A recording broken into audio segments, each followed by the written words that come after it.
Bienvenue dans la salle du FIB de la plateforme MACL, qui est une plateforme de microscopie électronique et de microanalyse située sur Orléans, dont les tutelles sont les deux universités d'Orléans et de Tours, le CNRS et le BRGM.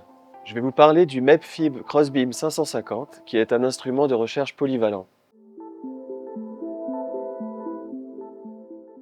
Il s'agit d'un microscope électronique à balayage couplé d'une colonne ionique. L'instrument possède une colonne électronique qui va permettre d'imager le matériau, une colonne ionique qui va permettre de le graver, et puis on a également des détecteurs qui vont servir à obtenir la composition chimique et la structure cristallographique.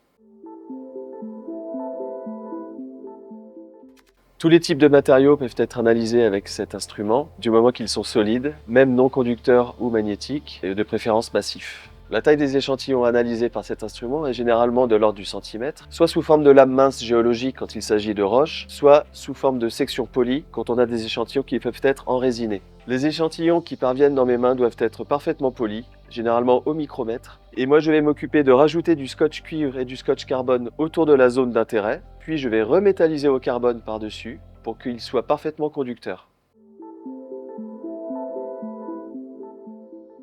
Donc l'intérêt de cet instrument qui possède une colonne ionique, c'est qu'il va avoir trois applications différentes. Donc la première application va être la fabrication de lames minces très fines destinées à l'observation par microscopie électronique en transmission. Une deuxième application va être le nano-usinage, c'est-à-dire la fabrication de nano-objets, par exemple pour des applications dans le domaine de la microélectronique ou des semi-conducteurs. Une troisième utilisation va être ce qu'on appelle la microtomographie 3D, qui consiste à aller observer l'intérieur de l'échantillon en profondeur grâce à des coupes successives.